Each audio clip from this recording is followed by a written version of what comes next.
এটি টেস্ট পরীক্ষার ভূগোল বিষয়ের প্রশ্নপত্র। আমার স্কুলের এটি প্রশ্ন।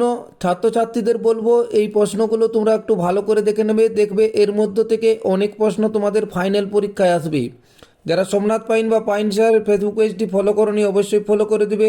ইউটিউবে দেখলে পাইন স্যার ইউটিউবটি অবশ্যই সাবস্ক্রাইব করে দেবে। তো তোমাদের 90 নম্বরের প্রশ্ন এটি দেখো। এটি প্রশ্নটি হয়েছিল আমার স্কুলে। পাখির পায়ের মতো আকৃতি বদ্বীপ গঠিত হয়েছে মিসিসিপি মিশরের মোহনায়। মরু সমভূমিতে কঠিন শিলাগঠিত অনুচ্চ পাহাড়ে অবস্থিত ইনসেল বার্চ বলে। ফ্রান্সের অনুপত্যকায় প্রবাহিত শীতল স্থানীয় বায়ুকে বলা হয় মিনিস্টার। পৃথিবীর অ্যালবেডোর পরিমাণ 34%।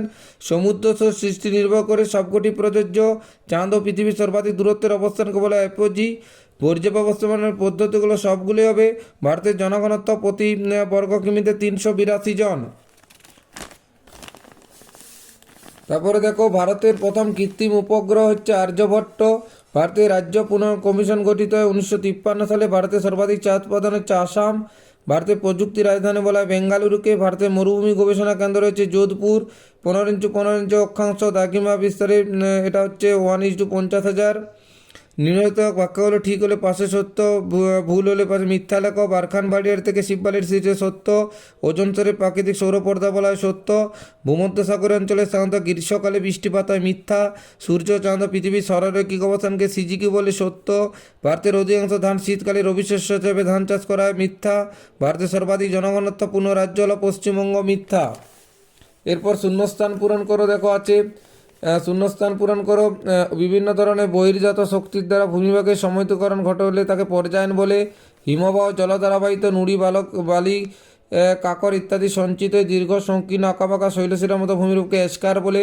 উপকচিত্রে ক্ষুদ্রতম একক হল পিক্সেল। পৃথিবী ড্যাশের বলের প্রভাবে ঘূর্ণিঝড় চাঁদের দেবপ্রয়াগে ভাগীরথী অলকানন্দা নদীর মিলনে গঙ্গা নদীর সৃষ্টি হয়েছে। কোয়েম্বাটোরকে দক্ষিণ ভারতের ম্যানচেস্টার বলা হয়। বাম দিক ডান দিক দেখো, ইসরো হচ্ছে ভারতের রকেট উৎপাদন কেন্দ্র। ভেম্বানাথ কেরলে অবস্থিত। আঁধি হচ্ছে রাজস্থান। কান্ডালা ভারতের শুল্কমুক্ত বন্দর। সেল হচ্ছে সরকারি ইস্পাত কেন্দ্র। ঝুমচাঁদ হচ্ছে মৃত্তিকা ক্ষয়। এবার দেখো 4 নম্বর প্রশ্ন, যে উচ্চভূমি দুটি ব্যবস্থাকে পৃথক করে তার নাম জলবিভাজিকা। নদী ব্যবস্থাকে পৃথক করে। সম্পৃক্ত বইয়ের আপেক্ষিক আর্দ্রতা 100%। ক্রান্তীয় সমুদ্রে উষ্ণ স্রোত প্রবাহিত হয়।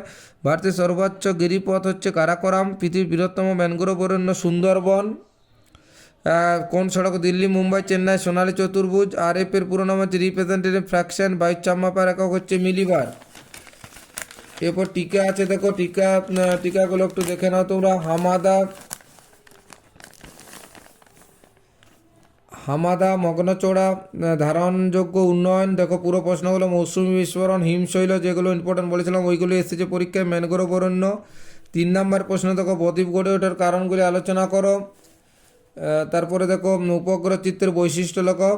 মরু অঞ্চলে বায়ুর কাজের প্রাধান্য দেখা যায় কেন। বর্জ্য ব্যবস্থাপনার শিক্ষার্থীদের 3টি ভূমিকা। পরিবেশের পর বর্জ্যের প্রভাব আলোচনা করো। এটা দৃষ্টিহীনদের পরীক্ষার জন্য। এবার বড় প্রশ্ন দেখো তোমাদের 5 নম্বরের করে 2টি প্রশ্ন দেখো। এখানে 2টি প্রশ্ন করে এখানে দেখো 2টি প্রশ্ন পড়েছে। 5×10 হিমবাহের ক্ষয়কার্যের ফলে সৃষ্ট ভূমিরূপ আলোচনা করো। বায়ুমণ্ডলে উষ্ণতার তারতম্যের 3টি কারণ আলোচনা করো। ভূমধ্যসাগর অঞ্চলে অবস্থান ও জলবায়ুর প্রধান বৈশিষ্ট্য। সমুদ্র স্রোতের প্রভাবগুলি আলোচনা করো। আবার 2টি বড় প্রশ্ন আছে 5 নম্বর করে। পশ্চিম ভারতে কার্পাস বয়ন শিল্প গড়ে ওঠার কারণ। ভারতের বিভিন্ন অঞ্চলে অসম জনবন্টনের তারতম্যের কারণ। কফি চাষের অনুকূল ভৌগোলিক পরিবেশ আলোচনা করো। উত্তর ভারতের নদী দক্ষিণ ভারতের পার্থক্য। এবার মানচিত্র আছে ম্যাপ পয়েন্টিং। আরাবল্লী পর্বত গোদাবরী নদী বছরে 2বার বৃষ্টিপাত অঞ্চল। রেল ইঞ্জিন নির্মাণ কেন্দ্র। ভারতের একটি চা উৎপাদক অঞ্চল। ম্যানগ্রোভ অরণ্য। সর্বাধিক জনঘনত্বপূর্ণ কেন্দ্রশাসিত অঞ্চল। হাইটেক বন্দর লোকটাকর দক্ষিণ ভারতের আন্তর্জাতিক বিমানবন্দর। খুব গুরুত্বপূর্ণ প্রশ্ন আছে। ছাত্রছাত্রীদের বলবো পুরো ভিডিওটা দেখো এবং এই প্রশ্নগুলো তৈরি করে দেখবে। এর মধ্য থেকে অনেক প্রশ্ন তোমরা কমন পাবে। ভালোভাবে প্রিপারেশন নাও। ধন্যবাদ।